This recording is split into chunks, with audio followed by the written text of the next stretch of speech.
The man in the Santa suit was watching me, not the children. I felt it long before I met his eyes, like a prickle between my shoulder blades, a heat on my skin that didn't match the overzealous air conditioning of the department store.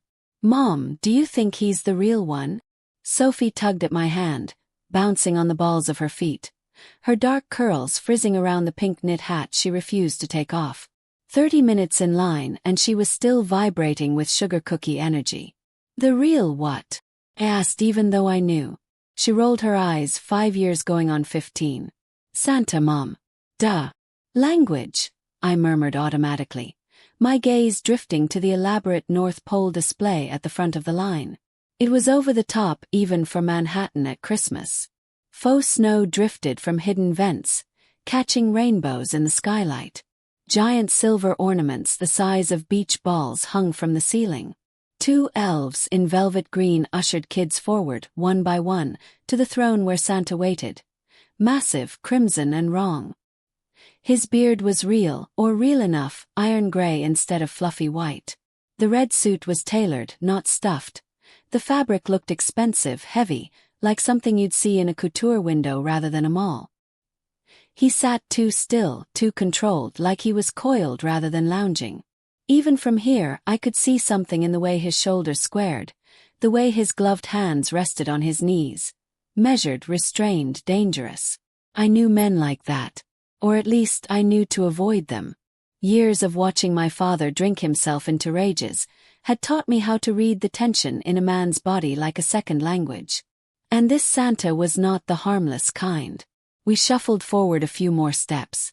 I shifted the tote bag on my shoulder, feeling the familiar tug of its weight. Second-hand textbooks for my art students, a stack of ungraded projects, Sophie's sketchbook with a broken spiral coil. My life in canvas and ink stains. I didn't belong here, in this gleaming, perfume-scented cathedral of consumerism. Not with my off-brand boots and thrift store coat and the rent that was already 2 days late. But Sophie's school had given every child a voucher for 1 free professional photo with Santa at Harrow and Steel, the most magical holiday experience in the city. So here we were. "Mom, he's looking at us." Sophie's voice dropped to a whisper. I forced a smile down the line. "He's looking at all the kids, baby." "No," she insisted.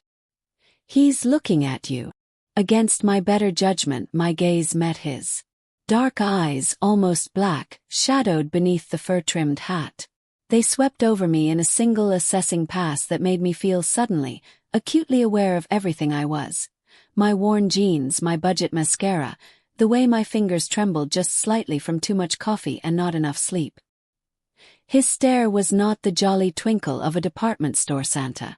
It was sharp, focused, predatory. Then, as if he realized what he was doing, his expression softened by a fraction. His mouth, firm, unsmiling, curved into something that might have passed for a gentle smile on someone else. On him, it looked like a promise and a warning at once. My heart kicked against my ribs. I looked away. Another child scampered down from his lap clutching a candy cane and a glossy photo, and the elf with a clipboard called, "Sophie Vale." "That's us," I said, even as something in my chest whispered, "No, it's not. Turn around. Go home." But Sophie's fingers were already slipping from mine as she hurried toward the throne, cheeks pink, eyes bright. One of the elves reached for her, guiding her up the 2 little steps. Under the striped tights and pointy hat, he didn't look like any retail worker I'd ever seen.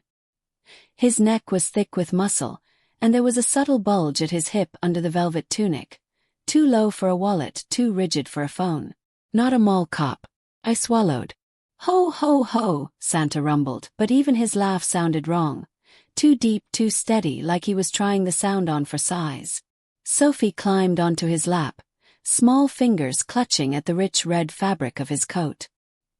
He steadied her with surprising gentleness, one broad hand settling against her back. Close, he looked even. Stranger. The beard couldn't quite hide the hard lines of his jaw, the pale scar cutting through one eyebrow, the faint bump in his nose that said it had been broken at least once.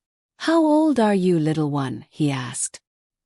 His accent was faint, a slip of something European under the practiced American cheer. 5 3/4, Sophie said solemnly. My birthday is in March, so I'm almost 6. Ah, he said softly. A very important age.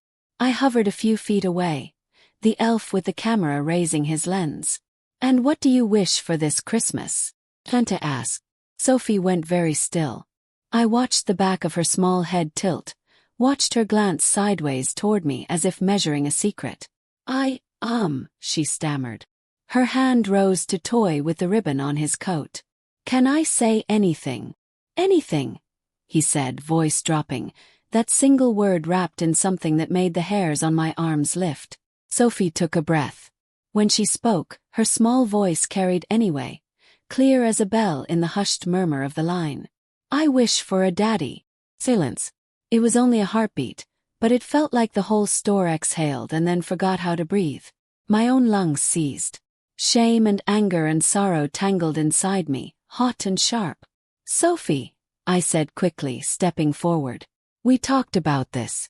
Santa can't. Her shoulders hunched. You said I should ask for what I want most.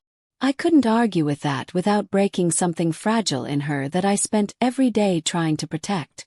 My gaze flicked to Santa, prepared for the awkward laugh, the vague platitude, the pitying glance in my direction.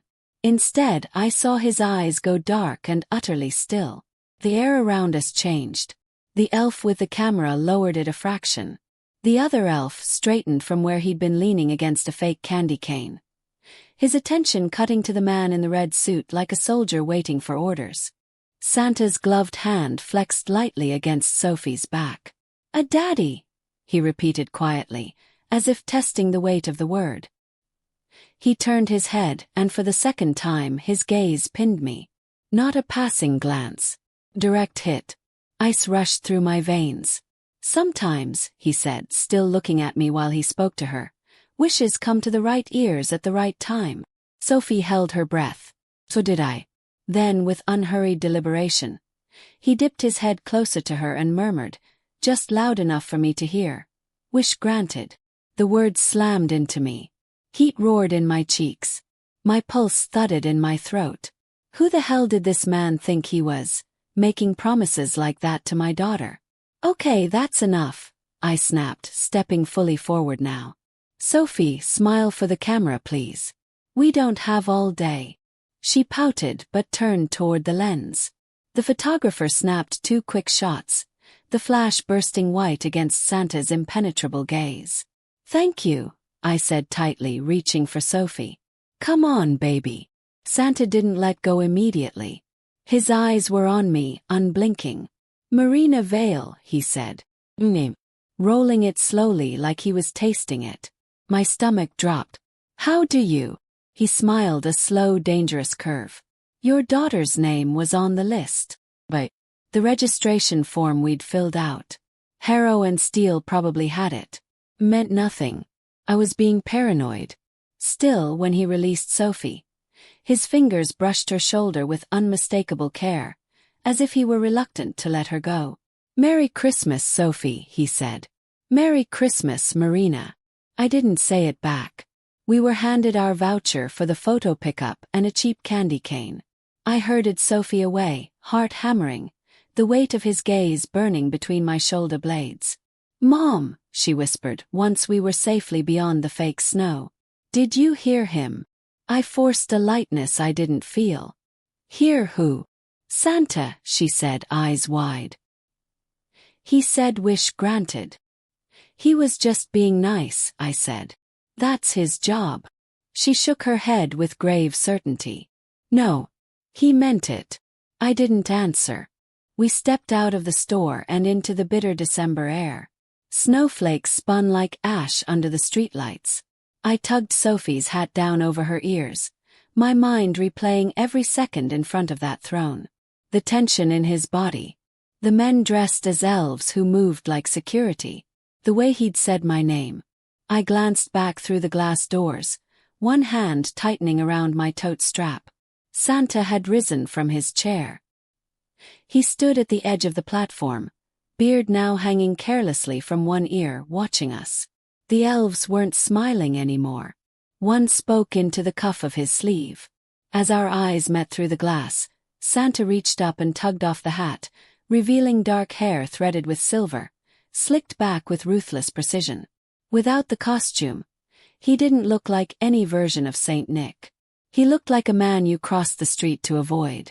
A sleek black SUV slid to the curb behind me, its windows tinted too dark for city regulations.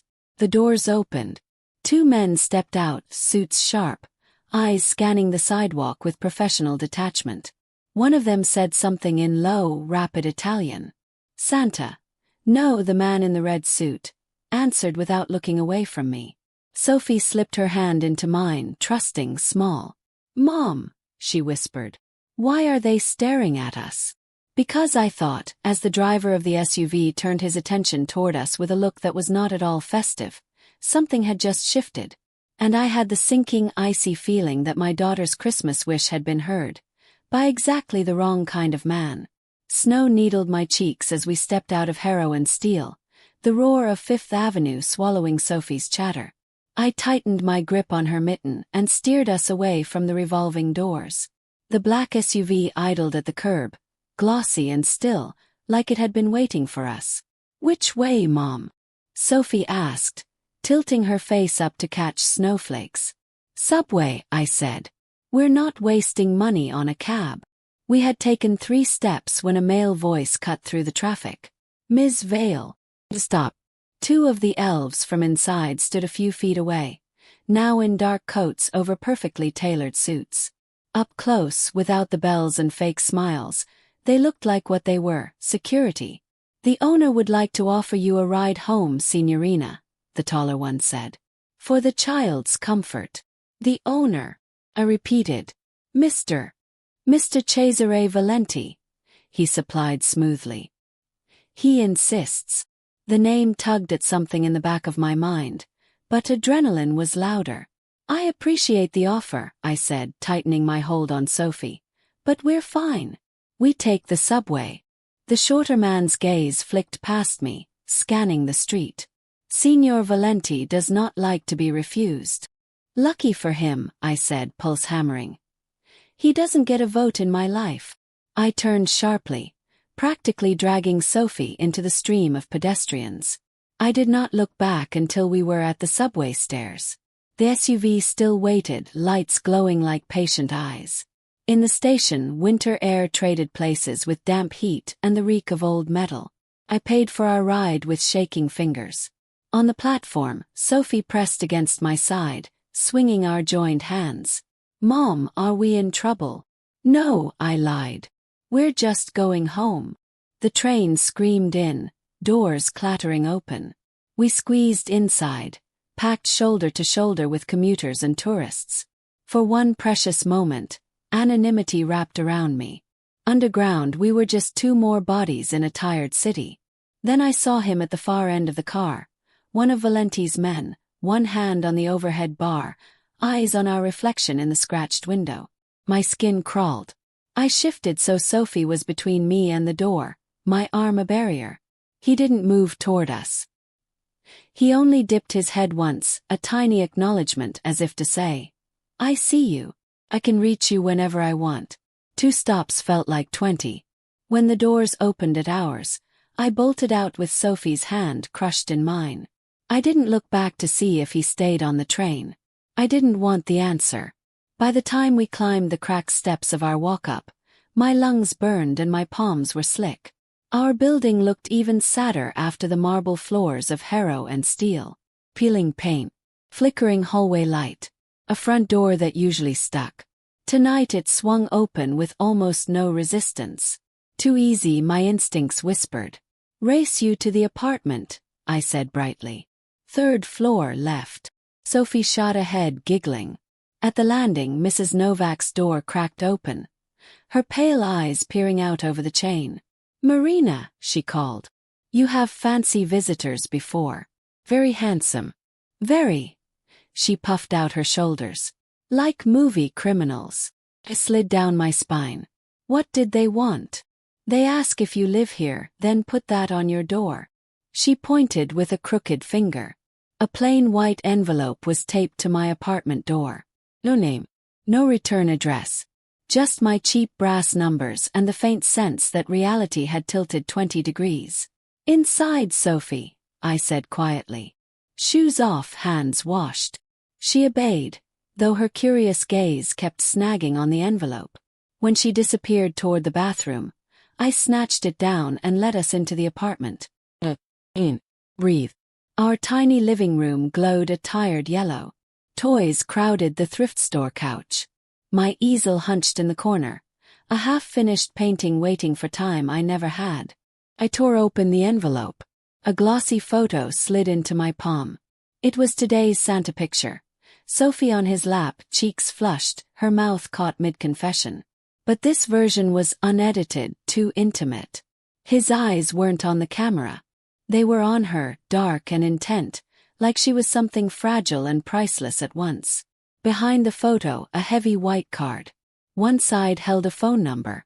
The other, in clean black print. Cesare Valenti. The name snapped fully into place in my head, dragging headlines with it like tin cans behind a car. I dropped the card on the counter and lunged for my ancient laptop. Fingers clumsy, I typed his name into the search bar. Results flooded the screen. Glossy business pieces. Real estate magnate expands luxury empire. Philanthropist donates millions to hospitals. Then the shadows. Alleged connections to European crime syndicates, whispered nicknames. Il Conti, the Ghost King. Words like racketeering and arms trafficking, threaded between polite phrases like person of interest. One grainy photo showed him leaving a courthouse in a dark overcoat. Jaw set, eyes colder than the night outside our window. My mouth went dry. The man in the red suit was a rumored Mafia boss. Behind me a floorboard creaked. I spun so fast my chair scraped the linoleum. Nothing. Just our coats on the hook, the faint hiss of the radiator, Sophie humming to herself down the hall. Then the intercom buzzer rasped through the apartment, loud enough to make me jump. Sophie padded into the doorway, hands still damp from washing. "Who is it?" I stared at the small metal speaker on the wall, at the single red light glowing like an accusation. "Marina Vale," the man said. "Cesare Valenti. About your daughter's wish." For a second I couldn't speak. The intercom crackled softly, waiting. "Mom," Sophie whispered. "Who is it?" I found my voice. "Wrong apartment," I said into the speaker, thumb already reaching to stab the disconnect. "You have the wrong Marina." He cut in, calm, unhurried. The way he said my name slid under my skin. "If you hang up, I'll come up anyway." I was trying to be polite. My hand froze. "Santa." Sophie breathed, eyes huge. I turned on her. "Bedroom. Now." "But." "Now, Sophie." Sharper than I meant. She flinched, then scampered down the hallway, curls bouncing. My chest twisted. I pressed my lips to the intercom, keeping my voice low. "Mr. Valenti, you have no reason to be here. You need to leave." A beat of silence, then a faint exhale that might have been a laugh. "You refused my car. That worried me." "I don't want your car. Or your worry. It isn't optional." Something in his tone, not loud, not overtly threatening, made my fingers go numb. "I'm calling the police," I said.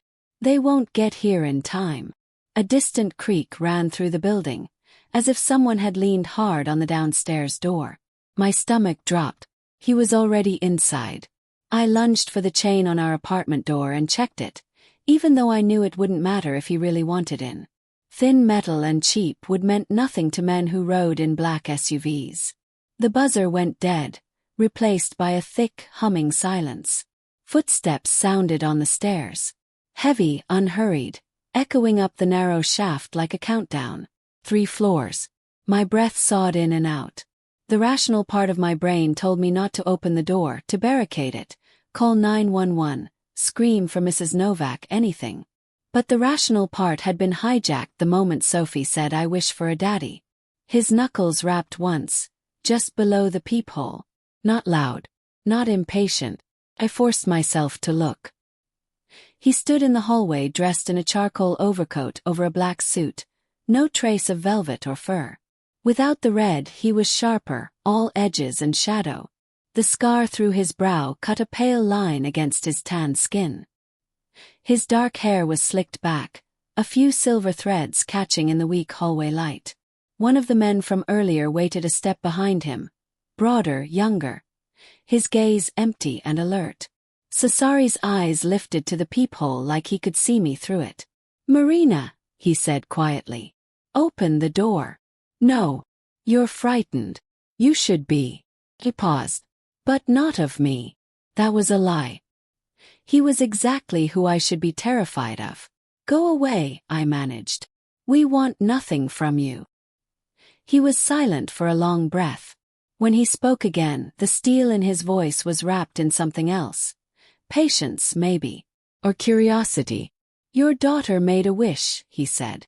"And in the process, she stepped into a conversation that had nothing to do with her. That is my fault. I dressed like a myth and sat on a throne in public when I knew men were watching. I gripped the edge of the doorframe until my nails bit wood." "You're not making sense." "There were eyes on you today," he said. "Not mine. Others. I watched them watch you." A chill crawled over my skin. "You're lying." "I don't lie to children," he said. "Or their mothers. Not when it concerns danger." Behind me the floor creaked. I glanced over my shoulder. Sophie peered around the hallway corner, hugging her stuffed rabbit to her chest, bare feet curling against the cold floor. "Is that Santa?" she whispered. My throat clenched. "Back to your room. Please." Her lower lip trembled. "I don't want you to be alone." The word alone stabbed me. For 5 years it had been our constant state. Alone with bills, alone with broken appliances, alone with decisions. But now I wasn't alone. There was a man in the hall who could crush our lives with a flick of his hand. "Marina."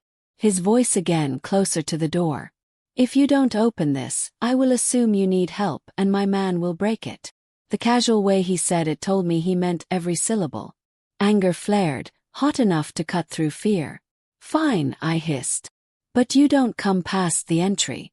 And you don't go near my daughter." I slid the chain off with shaking fingers and unlocked the deadbolt. The door stuck a second, then swung inward on a whine. He filled the threshold, bringing the cold with him. His eyes swept over me in a single searing pass. My faded t-shirt, my worn jeans, the bare feet I suddenly wished had socks. Up close, he smelled like winter and expensive cologne, something woodsy and dark under the starch of his shirt. "Buonasera," he said softly. "May I come in?" "You already threatened to break down my door," I snapped. "So apparently you do whatever you want." Something flickered in his gaze. Amusement, maybe. Respect. "Threatened," he corrected. "Stated a fact. I don't want to frighten you, Marina." "Too late." He glanced past me. Sophie stood rigid in the hallway, rabbit clutched so tight its ear bent. Their eyes met. Something in his face altered, the lines around his mouth softening by degrees. His shoulders dropped half an inch, tension bleeding off him like mist. "Ciao, Piccola," he said quietly. "We met today, remember?" "You're not wearing your Santa clothes," she observed, suspicion and hope tangled in her tone. "No," his mouth curved. "It was a costume." The beard itched. She stared at him, assessing. "Are you still Santa?" He considered her question with a seriousness that stunned me. "For you," he said finally. "Today I was." My heart slammed once, painfully. "Don't talk to her like that," I snapped. "You don't know us." He shifted his attention back to me, and the air thickened again. "That is what I am trying to change." The man behind him hovered in the doorway, gaze running over the apartment's corners, windows, exits. "Professional. This is private property," I said to him. "Get out of my house." His boss didn't look back. "Wait outside, Matteo." The man nodded once and retreated, door whispering shut behind him. Suddenly it was just us. The room felt too small for him, his presence sucking oxygen from the air. I crossed my arms over my chest, trying to fold myself into something smaller, safer. "Say what you came to say," I told him. "Then leave." He looked around our living room slowly. The chipped coffee table, the wall of Sophie's drawings, the overflowing laundry basket disguised as a chair. Taking inventory. His gaze snagged on the easel in the corner. "You paint." I wanted to scream that Sophie was 5, that she didn't understand the weight of wishes or the gravity of the man she'd whispered to. But her small face flashed in my mind. Serious, hopeful, pressed against that ridiculous red coat. My voice came out raw. "She doesn't know what she's asking for." His gaze didn't waver. "Children rarely do. That doesn't make their needs less real. You think this is about needs." Snap. "You show up in my building, threaten my door, talk about protection like you own us. Don't. We're strangers." "We are not strangers anymore," he said quietly. Anger flared through the fear. "You decided that by yourself. By necessity." He moved past me, deeper into the apartment, and I felt it like gravity shifting. "Lock the door again." I almost told him to go to hell. But my fingers found the deadbolt anyway, sliding it home with a dull click. He walked to the window, parting the cheap curtain with 2 fingers. The city glowed outside. Brick and neon, a smear of headlights, the snow now a thin, dirty film. He studied the street like it was a chessboard. "You live on the 3rd floor. No secondary exit. Fire escape on the back." "Yeah," I said tightly. "And in case you're wondering, the landlord's a slumlord and the radiator dies every other week. Want my social security number too, while you're at it?" He ignored the jab. "There was a black sedan parked across from Harrow and Steel for 3 hours today," he said. "Engine off. Tinted windows. 2 men, Slavic, mid-30s. Disciplined enough not to stare directly but not good enough to hide it from me." My mouth went dry. "So, it's New York. Half the cars on 5th are tinted." He let the curtain fall and turned to me. "They followed the line to Santa. They watched everyone. But they watched you more when you refused my men." I remembered the man on the subway, hand on the metal bar, eyes flat. My stomach lurched. "That could have been anyone," I said, hating how weak it sounded. He shook his head once. "They are Orloff's people." "The what?" "Victor Orloff," he said, as if I should know the name. "He believes he can expand his territory here. He is wrong. But he is stubborn." A faint, joyless smile touched his mouth. "And he is always hungry for leverage." I swallowed. "Leverage like a woman and her child who appear, suddenly, in the orbit of his enemy." He stepped closer, the floorboard creaking under his weight. "You created a story in his head, Marina, when you pushed my men away. In his world that reads as complicated, valuable." Rage sparked, embarrassing and hot. "I didn't ask to be in your orbit." "No," he said. "You just walked into my store." "I walked into a department store," I snapped. "For a free photograph." His jaw tensed. "Harrow and Steel is mine. Every camera, every guard, every inch. I should have stayed away from the Christmas circus they insisted on. I didn't. That is on me." The faint admission, fault, regret, knocked me off balance for a second. "So your mistake puts us in danger, and your solution is to march into my home and declare us yours?" His eyes darkened. "My solution is to stop Orloff from deciding that first." From the hallway, a small voice floated in. "Mom." Sophie hovered there, rabbit dangling from one fist, hair still damp at the temples. Her gaze went straight to Cesare. "Are you mad at Santa?" she asked, lower lip worried between her teeth. I hated that she looked at him like that, like he was the answer to something I couldn't give her. "I'm not Santa," he said before I could. His voice gentled. "My name is Cesare." She took one tentative step closer. "Are you in trouble?" His mouth twitched. "Some people think so." "That's not what I meant," she said solemnly. "Mom yells when I cross the street without her. She's yelling at you now. Despite everything, a choked laugh burst out of me. Cesari's eyes flicked to my face, sharp, as if the sound surprised him too.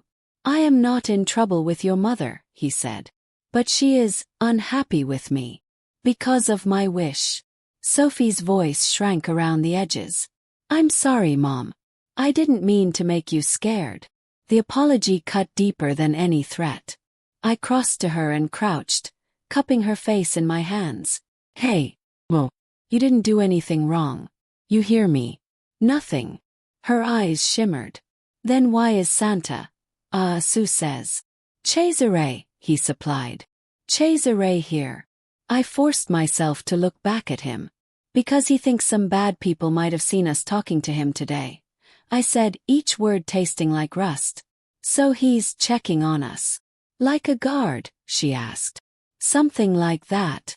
Cesare watched us, something raw and unguarded flickering across his face for a heartbeat. Then he moved, dropping to one knee so he was closer to her height. Startled me.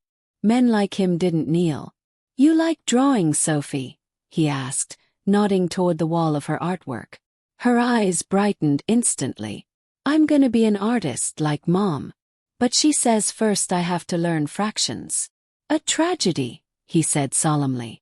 Art is much more important than fractions. I shot him a look. He raised one brow, the ghost of a smile there. Do you know what my men do? He asked her. They dress like elves, she offered. He actually huffed a soft laugh. Sometimes. Mostly they watch. They make sure people like you can sleep in their beds and not be afraid. Her fingers tightened on the rabbit. Like police. His smile faded. Something like that, he repeated, quieter. She considered it. Are you gonna watch us? Every muscle in my body coiled. He didn't look at me when he answered. I am going to make sure that no one who means you harm can come near you, he said simply. That is my promise. Promises from men like him could be cages. Okay, Sophie said with the unearned trust of children. Can you fix Mr. Bunn? His ear is falling off. She thrust the rabbit at him. He blinked, as if no one had handed him something soft and helpless in a long time. Then he took it carefully, big fingers dwarfing the frayed plush. I don't have a needle, he said. I do, I muttered, already moving to the junk drawer. Habit made my hands find the little sewing kit, even while my mind screamed that this was insane, that a rumored crime lord was kneeling on my worn linoleum, holding my daughter's stuffed animal. I handed him the needle and thread. Our fingers brushed.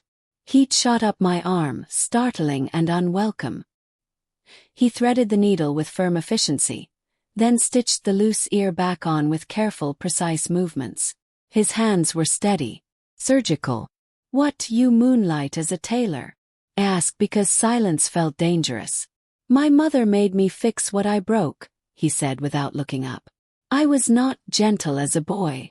Something in his voice, gravelly distant, made my chest pinch. I swallowed it down. There. He tied off the thread, bit it clean, and smoothed the rabbit's head. Better. Sophie hugged Mr. Bunn to her chest, beaming. Thank you. You're welcome, Piccola. He rose in one smooth motion, the softness gone as quickly as it had appeared. His attention snapped back to me, sharp again. We're finished with pleasantries. I stiffened. Excuse me.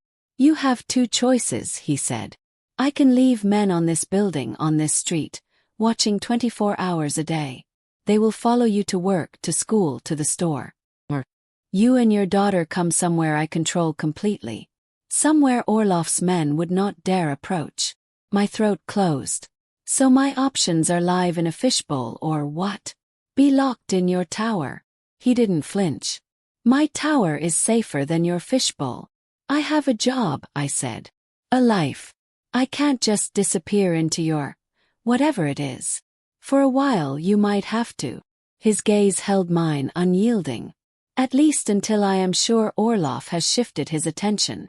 And if he doesn't, I whispered. He was silent for a beat. Then we adapt, he said. But I will not lose another child to this life because I hesitated. Another child. The phrase lodged under my ribs. You said your niece is safe. A muscle ticked in his jaw. She is. Now. What happened before now? His eyes went flat, shutters slamming down. That is not tonight's conversation. I stepped toward him, anger and something darker pushing me. You walk in here, you tear my night apart, and I don't even get to know the whole story. He leaned down, bringing his face close to mine. His cologne mixed with the faint scent of snow clinging to his coat. You want the whole story, he murmured. It is full of blood and mistakes and men like Orloff. It is not bedtime reading. My heartbeat thudded so hard I could almost taste it. He was too close. I should have moved. I didn't. Behind us, Sophie yawned loudly. The sound snapped the tension like a wire. It's late, I said, my voice barely more than a rasp. She has school. She can sleep in the car, he replied. We're leaving. I stared. We are not. A sharp knock rattled the door. Both of us went still. Matteo, came a low voice from the hall. Boss. Cesari's hand was suddenly under his coat. When it reappeared, it held a pistol, black and compact, resting against his thigh. My lungs stopped. He moved to the door, staying to the side as he cracked it an inch. Report. Through the gap, I saw Matteo's tense profile. Black sedan, no plates across the street. 2 men. They follow the lights in this apartment, not the others. One spoke on the phone, said your name. Cesari's expression didn't change, but the room seemed to drop a degree. He shut the door and turned back to me, decision already made in his eyes. Pack 1 bag, he said. Only what you need for a few days. You and your daughter are coming with me. Pack 1 bag, he said. Only what you need for a few days. I'm not going anywhere with you. The words came out thinner than I wanted. Cesari's gaze cut to Sophie, then back to me. You can argue with me, he said quietly. Or you can look at your daughter and decide if your pride is worth her life. That landed like a slap. Sophie hugged Mr. Bunn tighter, eyes wide, darting between us. Mom! My throat burned. I wanted to tell him to get out, to take his guns and his danger and his dark eyes with him. But the picture of the black sedan outside, of the man on the subway, lodged like a splinter in my mind. Fine, I said, hating the shake in my voice. A few days. That's it. For now. His tone said we both knew better, but he didn't push it. 10 minutes. He stepped aside, giving us room. I grabbed Sophie's small hand and pulled her into our bedroom. The door didn't lock, but I shut it anyway, like the flimsy wood could keep him out. Are we going on a trip? She whispered, already caught between fear and excitement. Kind of. I yanked her little backpack from the closet and started shoving in clothes. It's just safer if we stay somewhere else for a bit. With Santa, she said hopefully. No, I said too fast. With Cesare. And only until I figure out another solution. What other solution? I didn't have one. Pajamas, I said instead. 2 pairs. And your toothbrush. She scampered to comply. My own bag came together with practiced speed. Years of bouncing between my father's place and shelters had hardwired my brain for fast exits. Jeans, shirts, underwear, a small tin of paints I couldn't quite leave behind. When I stepped back into the living room, Cesare was still by the window. His gun had vanished back under his coat, but the tension in his shoulders hummed. Done.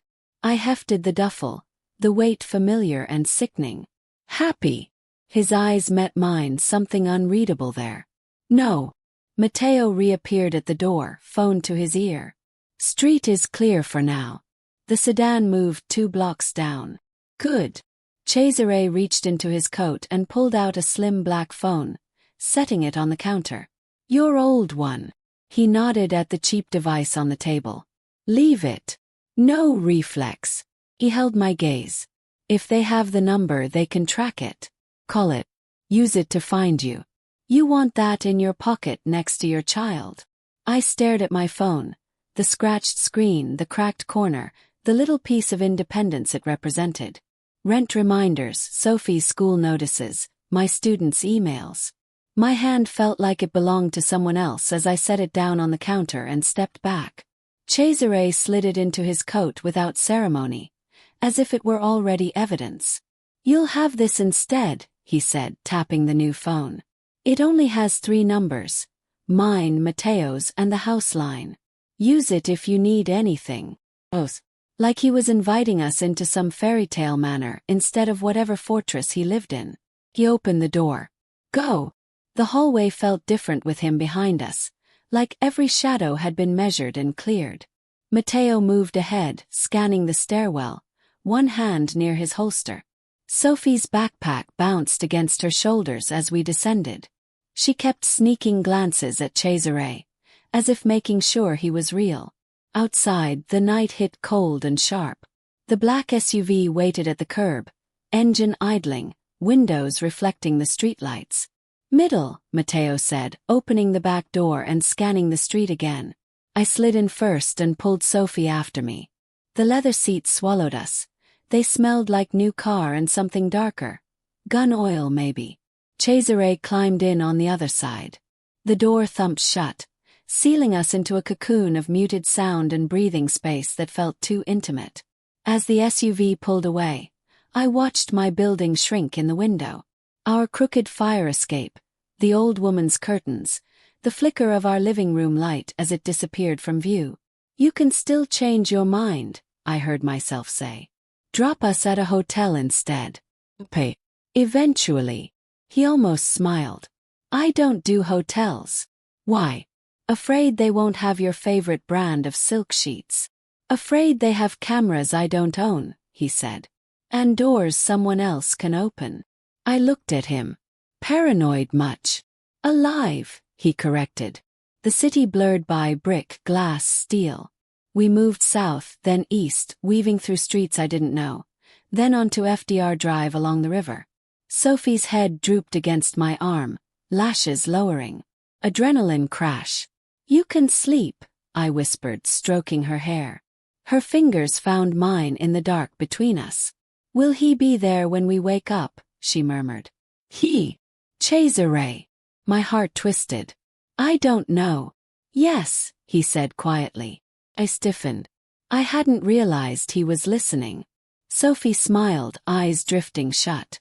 We pulled off near the Upper East Side, where the city turned cleaner, richer, more hostile in its gloss. The SUV glided into an underground garage, a metal gate rolling down behind us with a resonant clang. Concrete. Dim lights. Another layer of doors, this time reinforced steel. Cameras in every corner. 2 more men waited by an elevator, suits sharp, faces blank. They straightened when they saw Cesare, nodding with respect that bordered on fear. "This way," he said. The elevator rose smoothly, no lurching, no rattling, a sealed, silent box. My ears popped. "When we get upstairs," Cesare said, gaze on me, "you will see many locked doors. You will not open them." "Is that a threat? A precaution?" His tone cooled. "There are things in my home you do not need to see." "Like what?" "Bodies in freezers." His jaw ticked. "You enjoy provoking me." "Not particularly," I said. "You just make it easy." His eyes flashed, dark heat flickering there for the briefest moment. Then the doors slid open. We stepped into another world. Polished marble floors, so smooth they reflected the chandelier light. Walls paneled in warm wood, hung with large abstract paintings that buzzed with color and energy. Floor-to-ceiling windows revealed a sweeping view of the city, the river a black ribbon threaded with lights. "Whoa!" Sophie breathed, instantly awake. "Is this a castle?" "Something like that," Matteo muttered. A woman in her 50s approached from a side hallway, gray hair twisted into a neat knot. She wore black slacks and a white blouse, like a very expensive ghost. "Signore Valenti," she said, kissing the air near his cheek. "You're early." Her eyes flicked to us. "And with guests." "Lena," he said, his voice loosening a fraction. This is Marina and her daughter Sophie. They'll be staying in the East Suite. For how long? She asked briskly. Silence swallowed us. The weight of the photo seemed to linger, burned onto the wall. Cesare exhaled slowly, like he was forcing air past something lodged in his throat. He will keep pushing, he said. Until I push back harder. Meaning what? Yes. Guns. Bombs. Headlines with innocent bystanders in them. His gaze cut to me. Meaning, he said, each word deliberate. I will end this before he ever gets close to you. I believed him. That scared me more than the threat itself. He scrubbed a hand over his jaw, the hard planes of his face briefly shadowed with something like exhaustion. You should see your room, he said. Sophie will be asking for you. I almost said I'd sleep on the couch. That I didn't want anything from him. But the phantom circle around Sophie's tiny body haunted my vision. Fine, I muttered. He led me down a long corridor. The walls here were different. Family photos in black frames, a little girl with dark curls on a carousel, an older woman on a balcony overlooking the sea. The images blurred as we walked. We stopped at a door near the end. He opened it and stepped aside. The suite could have been in a five-star hotel. Soft gray walls, a massive bed piled with white linens, a sitting area with a townhouse's worth of plush furniture.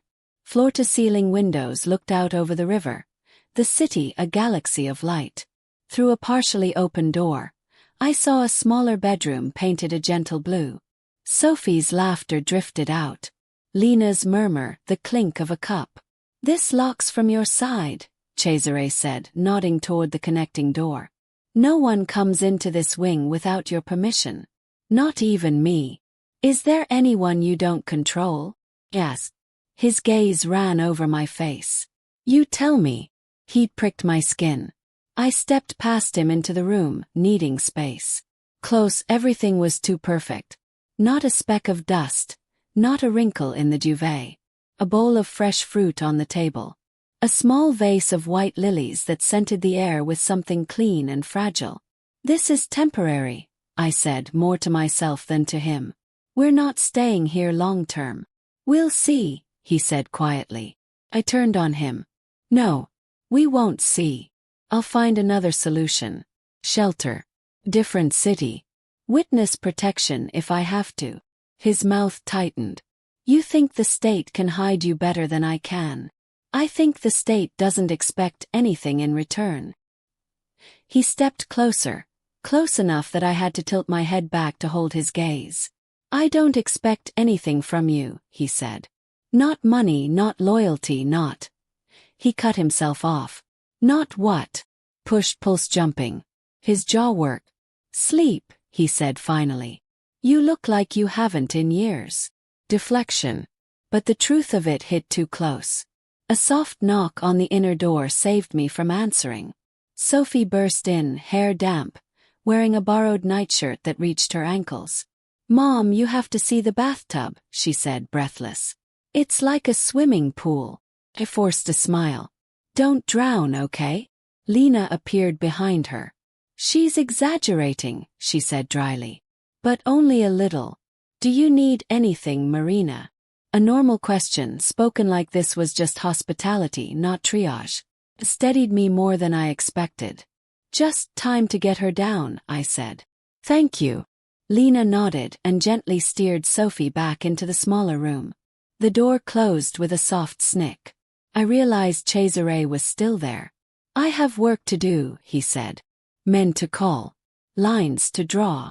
War to start, I said. War already started without you, he replied. I'm trying to keep it from ending at your door. He hesitated, then added, if you need anything, call. Do not wander the house alone. Some doors are locked for a reason. Bodies in freezers, I said again. This time he didn't even give me a glare. Good night, Marina. He left, the sound of his footsteps fading down the hall. The quiet that followed was thick. I peeked into Sophie's room. She was already starfished across the enormous bed, Mr. Bun tucked under her chin, the city's glow painting her face in gold. I kissed her forehead, breathing in the scent of her shampoo, anchoring myself to the one thing that still made sense. Back in my room, I shut the door and leaned against it. My heart wouldn't slow. Every nerve felt flayed. I needed a shower. Reset. Something. In the bathroom, even the towels felt obscene, thick, soft, too white. Steam fogged the glass as I turned the water on. I caught my reflection for a second. Hollow-eyed, hair a mess, Cesari's mouth a ghost memory on mine. I scrubbed my face with cold water instead and went back into the bedroom. That's when I saw it. A small black dome, no bigger than a quarter, nestled in the corner where the wall met the ceiling. Another near the window. Another above the door to Sophie's room. Cameras. My skin went cold. I stepped closer, heart pounding, confirming what I already knew. Tiny lenses, barely visible, staring down at the bed, the couch, every inch of this safe space. Protection, he'd called it. I wrapped my arms around myself. Suddenly cold despite the perfect climate control. In Cesare Valenti's fortress, there were no rooms he didn't own. Not even the one he'd put me in to sleep. Sleep was impossible once I saw the cameras. Tiny black domes stared down from the corners, winking red like they were amused. The luxurious bedding, the lilies, the floor-to-ceiling windows. All of it felt like a stage set, and I was the show. I grabbed the nearest thing, a spare pillow, and hurled it at the nearest lens. It bounced off the wall, useless, and slid to the floor with a soft sigh. Of course, I muttered, pacing. Even the pillows are too polite to make a scene. I dragged a chair under the nearest camera, climbed up, and stretched on my toes. The lens glittered at me, unblinking. You like watching, I hissed. Enjoy the view, you controlling bastard. I slapped my palm over it, half hoping for a shock, an alarm, anything. Nothing happened. For about 3 seconds. Then the house phone on the nightstand rang. The sound was soft, polite, and made every muscle in my body lock. I climbed down, snatched the receiver, and pressed it to my ear. Take your hand off the camera, Marina. His voice was low, edged with amusement that only barely covered steel. You are not funny, I snapped. On the contrary, he said. You are the first person in years who thought to throw a pillow at my security system. He crawled up my neck. You're listening to everything. I have audio muted, he replied. Right now I only see you climbing on furniture like a reckless cat. And Sophie? I demanded. His tone changed, softened without losing focus. Your daughter is asleep. One camera above her door, one on the window. No one but me and my head of security has access. That's supposed to comfort me.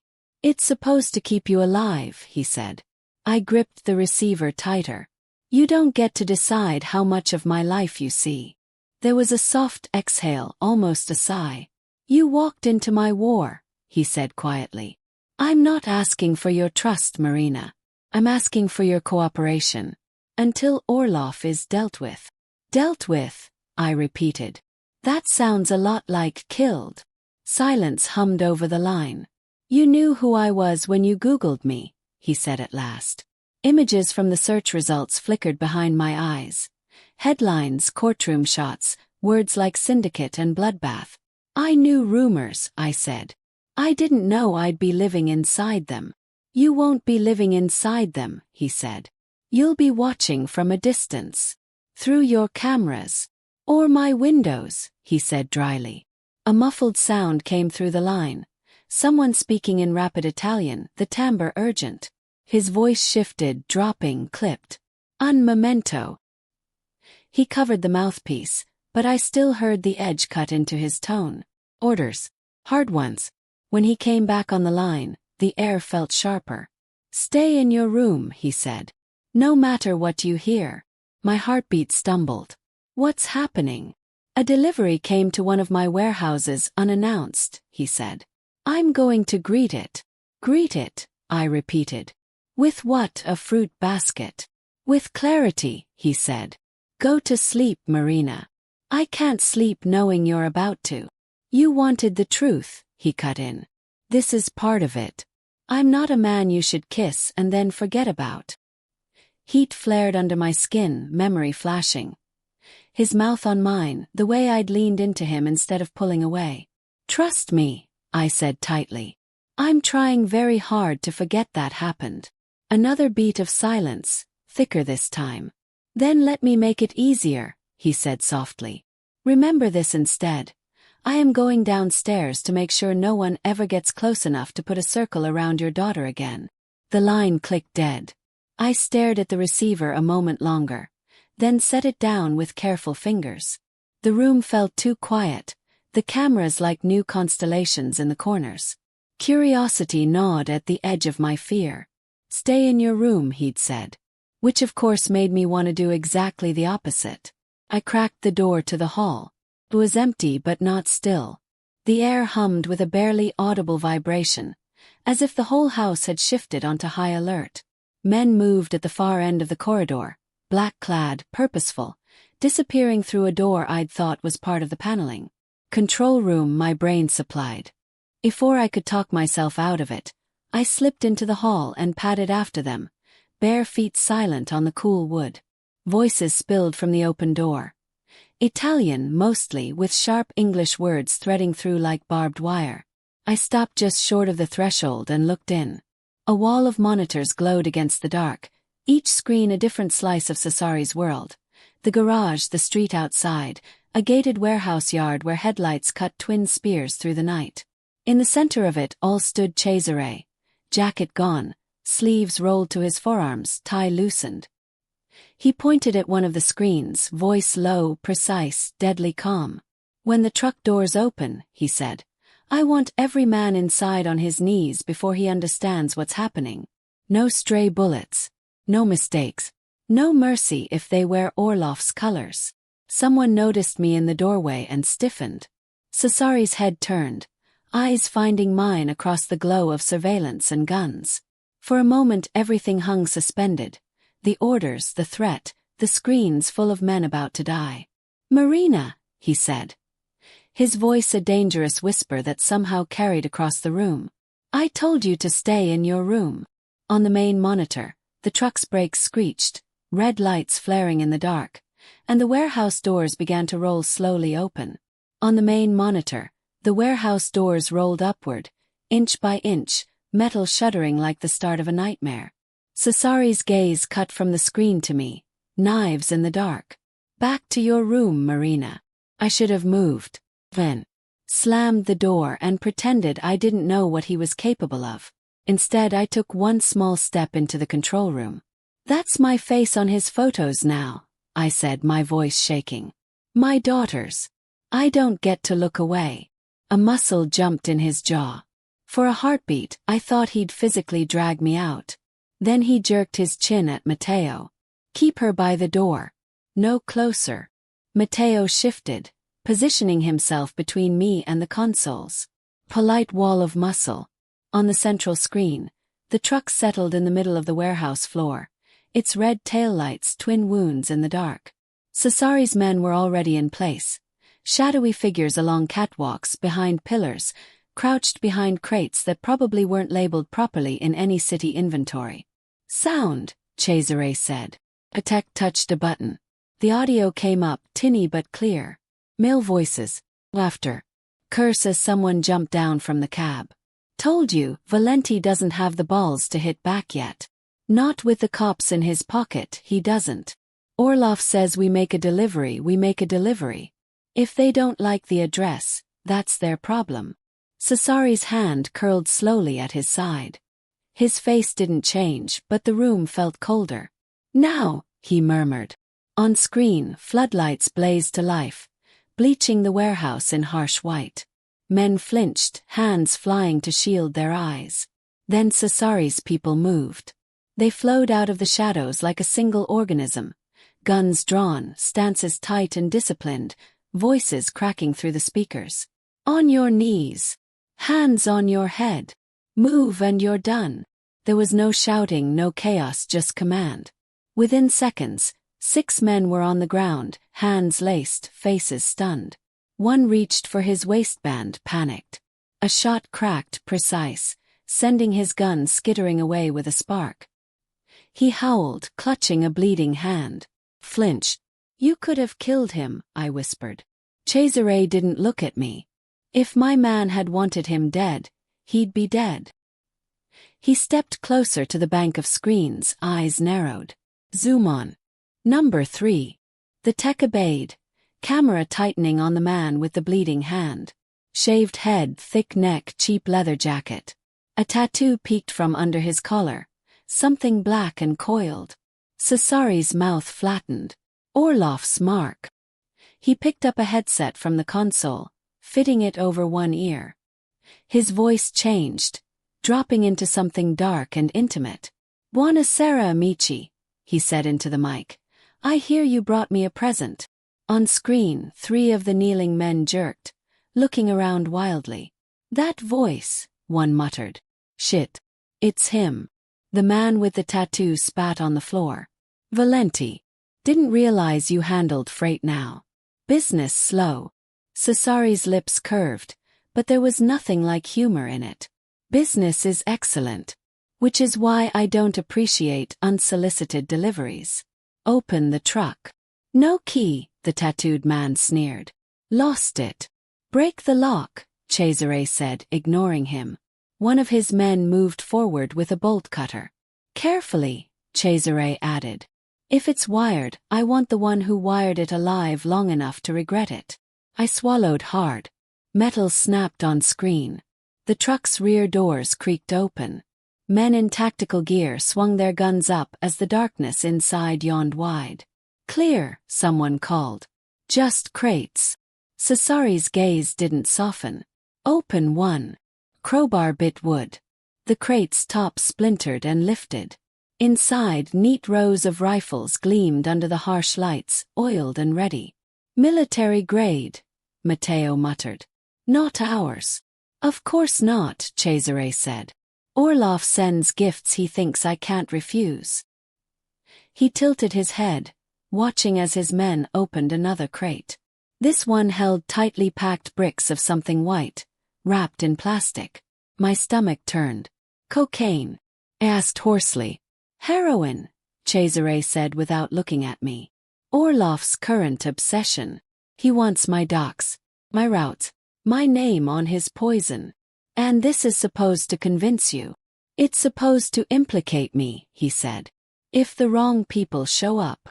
On screen, one of his men kicked a crate, cursing in Italian. The tattooed man laughed through his bloody fingers. Lot of work for nothing, Valenti. He shouted toward the nearest camera. Soon everyone in this city will know you move his product. All it takes is one raid in the right place. Cesari's expression didn't flicker. Do you know the difference between us, amico? He asked softly into the mic. Patu shrugged, defiant. You carry what you're told, Cesare said. I decide what enters my city. He nodded once at the screen. His men began to smash the crates. Splintering wood, spilling bricks and rifles across the cement. Another crew rolled in metal drums, marked with hazard symbols. What are they doing? I whispered. Making a point, Matteo said. Liquid splashed. Fumes ghosted in the warehouse air, so vivid I could almost smell them through the screen. Step back, Cesare ordered. His men retreated. One struck a flare, the red light flaring like a wound in his gloved hand. He tossed it into the spreading pool. Fire bloomed, hungry and immediate. It licked up the spilled heroin, the oiled metal, the wood. In seconds, the truck's interior was a roaring furnace. Heat waves distorting the camera feed. Tattooed man swore, eyes wide. You're insane. Orloff will skin you for this. Cesari's gaze was ice. Tell him he can start with your fingers. He nodded again. His men moved in, ruthlessly efficient, zip-tying wrists, bagging weapons. 2 of them hauled the tattooed man to his feet. He struggled, then stilled when a gun pressed into the base of his skull. Alive, Cesare said sharply. For now. For what? I couldn't help asking. Torture. He removed the headset, turning to face me fully. The fire's reflection danced in his eyes, turning them almost black. For answers, he said. And for an example. I wanted to be sick. I wanted to be relieved. I wanted to sprint down the hall, grab Sophie, and run until the city fell away. Instead, I stood there, shaking, watching a man burn another man's future to ash because of my daughter's wish. You destroy millions of dollars in drugs, steal his guns, take his men, I said. That's not gonna make him back off. It's going to make him furious. Yes, Cesare said. At me. His meaning landed like a stone. Me, not you. The fire on screen ate higher, reached for the rafters. Alarms flashed red along one edge of the monitor, shrilling. Sprinklers in 5, a tech called. We should pull out. Not yet, Cesare said. He watched the blaze for another heartbeat, jaw hard, then nodded. Now. The feed filled with water and steam. He turned away from the screens. Abruptly, the room felt too small, the air too thick with smoke I couldn't actually smell. Take her back to the suite, he said to Matteo without looking at me. Double the guards on this floor. I can walk myself, I snapped. I'm not one of your prisoners. You're under my protection, he said. Which amounts to the same thing right now. Our eyes clashed. The distance between us crackled. Fear, fury, something darker. He broke it first, turning back to a tech who was shoving a phone into his hand. What? He barked. Boss, the man said, throat working. We pulled data from one of the burners in the truck. You should see this. Cesari's eyes skimmed the screen. For the first time since I'd met him. His face drained of color. What is it? I demanded. He looked up at me, something like horror briefly naked in his gaze. He doesn't just know your address, Cesare said. He knows your past. He turned the phone so I could see. On the screen was a photo I hadn't seen in years. Me, younger, bruised along one cheekbone, standing next to a man with dead eyes and a police badge on his belt. Sophie's father. Underneath, a single new message blinked. Seems we share a taste in women, Valenti. Shall we compare notes? His eyes stayed on mine while the message burned between us on the screen. For a moment I heard nothing. No text breathing, no hum of machines, just my own pulse slamming in my ears. The photo was old but not old enough. My hair was shorter in it, my face a little rounder, my eyes darker from sleepless nights and too much crying. The bruise along my cheekbone bloomed like a sick flower. The man beside me, the one with the badge and the shark smile, had his arm over my shoulders, hand closing too tight on my upper arm even in the frozen moment. I remembered how it felt. The weight. The threat under the charm. Tasted bile. Who is that? Cesare asked, though his eyes said he already knew. You tell me, I whispered. Matteo cleared his throat like he wished he were anywhere else. File says his name is Daniel Cross, he said. NYPD formerly. He'd hated that word more than anything when Internal Affairs finally took his badge. You pulled my records, I said slowly, my voice scraping my throat on the way out. You knew about him. Cesare didn't look away from the photo. I knew enough, he said. Enough to see he was a danger once. Enough to believe he was out of the picture now. You should have told me you were digging, I said. Anger rose through the nausea, bitter and hot. You should have told me you were reading police reports about my face. If I tell you up front I am checking your past, Cesare replied. Do you stay in the line at Harrow and Steel? Yes, I lied. He gave me a look that said he could smell the lie from across the room. I needed to know who I was putting in my home, he said. I do not apologize for that. You thought I was a threat, I said bitterly. I thought someone who had been hurt that badly might attract danger again, he said. Abusers have a scent for the vulnerable. Memories pressed in behind my ribs. Daniel's voice late at night, smooth as whiskey until it wasn't. The first time he slammed a door too hard near my face and said I made him do it. The second time when the door wasn't what broke. I'd been 21, stupid with gratitude that someone in uniform wanted me. He'd called me his good girl, his angel, his responsibility. And when I tried to leave, he'd called me something else. His property. I swallowed, my throat thick. I filed a report once, I said, the words scraping out of a place I rarely touched. The bruises were obvious. IA came, Matteo said quietly. He lost his badge 2 years later. Assault charges. Internal leak to a gang he was supposed to be investigating. Orloff, I whispered. Pieces slid painfully into place. He was theirs. Not at first, Cesare said. But men like that find each other. Orloff collects broken cops the way some men collect watches. Heat rushed to my face.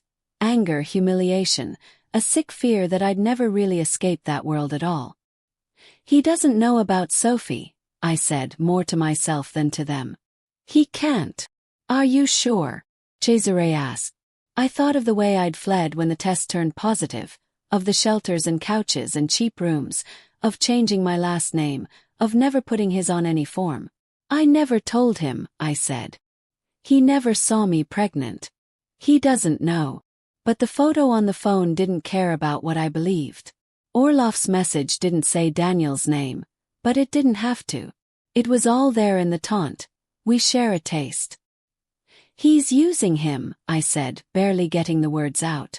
Or Daniel's with him. Either way, he knows enough to hurt us. Cesari's phone buzzed again, viciously loud in the quiet room. He glanced at the screen, then tapped it and put it on speaker. A distorted voice filled the control room. Accented, amused, like someone smiling with a knife behind his teeth. Cesare, Orloff said. You burn my gifts. That hurts my feelings. Cesari's face went blank. All emotion locked behind some internal door. You've been leaving trash on my property, he replied. I took it out. You took my men, Orloff said. You took my merchandise. I think compensation is only fair. His chuckle slithered across my skin. The woman, he added, almost lazily. And the little girl. You shelter them. Give them to me, and I forget tonight happened. Cold swept through me, bottomless and suffocating. Cesare didn't so much as blink. You're reaching, Victor, he said. Snatching at women because you lost a truck. That's beneath you. Ah, Orloff crooned. So she's not just leverage. She's a nerve. He lowered his voice, intimate and mocking at once. Daniel spoke of her, you know, he said. Of the girl who ran with his child. Of how he'd like to get his hands on her again. My knees almost buckled. Somewhere behind me, Matteo swore under his breath. You're lying, I said, though my voice made it sound like I believed every word. You can ask him yourself, Orloff replied. He's very eager to see his family. Cesari's jaw flexed once. You will never touch them, he said softly, deadly. Not you, not your broken dog. We'll see, Orloff murmured. You can't keep them locked up forever. Women like her, they suffocate in cages. Static crackled and the line went dead. The room seemed to tilt. I realized I was gripping the edge of a console hard enough to hurt. You can't fight all of them, I said. Him, Daniel, whoever else you've pissed off. Not forever. I don't need forever, Cesare answered. I just need long enough.